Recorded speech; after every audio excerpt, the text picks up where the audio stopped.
Ce dimanche 26 février 2023, Arte programme à 22h25 un documentaire consacré au charismatique Robert Mitchum. L'occasion de se pencher sur une addiction de la star de La Nuit du Chasseur. Télé Loisirs vous dit tout.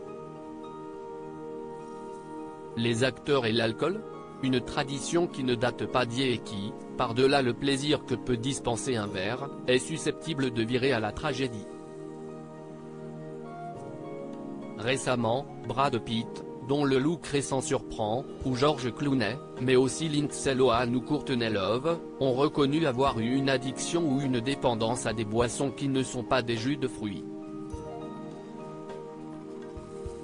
Plus anciennement, l'immense crooner Dean Martin a joué sur son image d'alcoolique, sur scène aussi bien qu'à l'écran, dans l'étincelante comédie Embrasse-moi idiot. Parmi les éléments constitutifs de Robert Mitchum, contemporain de Dean Martin et qui fait l'objet d'un portrait ce dimanche 26 février 2023, à 22h25, sur Arte. Il y a aussi l'alcool. Explication. Le jour le plus long. Lorsqu'il tourne Le jour le plus long, sous la supervision de Daryl Zanuck, à l'automne 1961, Robert Mitchum a déjà 18 ans de métier devant les caméras. Pour lui, officiellement, faire l'acteur est un métier de fainéant.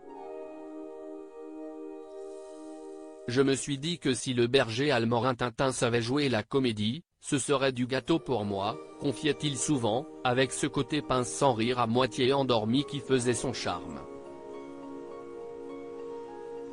Il aimait aussi ajouter, pour solde de tout compte, je suis acteur, parce que je ne connais aucun autre boulot qui me permettrait de gagner autant de pognon. Désinvolte, Bob ? Sur l'île de Ré, en novembre 1961, l'assistant réalisateur Bernard Cattom, chargé d'aller le chercher pour sa mise en place sur les scènes du jour le plus long, se souvient avoir vu Mitchum siffler, à 9h du matin, un verre de whisky et un autre de vin blanc. L'acteur proposait de partager son alcool matinal avec le Français, avant de se lever et de chercher ses pas. Mais sans tituber. Bob, qui connaissait ses limites sur un tournage, appliquait la recommandation que son aîné l'acteur Spencer Tracy, également alcoolique et compagnon de Katharine Hepburn, lui avait transmise, c'est ton texte, et ne te cogne pas dans les meubles. Un verre ça va, 3 verres. Du reste, l'actrice Deborah Kerr, qui fut à quelques reprises sa partenaire, devait tordre la légende et dire au sujet de l'acteur, cette image publicitaire d'une créature à moitié endormie et qui n'a rien à faire, si est-il complètement faux. Il en a à faire. Beaucoup. Pour autant, l'alcool n'était pas sans conséquences pour Robert Mitchum. Le plus souvent hors des heures de tournage, à proprement parler. Bob était 2 personnes à la fois, expliquera le réalisateur Michael Wiener qui le dirigea dans Le Grand Sommeil. S'il buvait 1 ou 2 verres, il se mettait à raconter des histoires.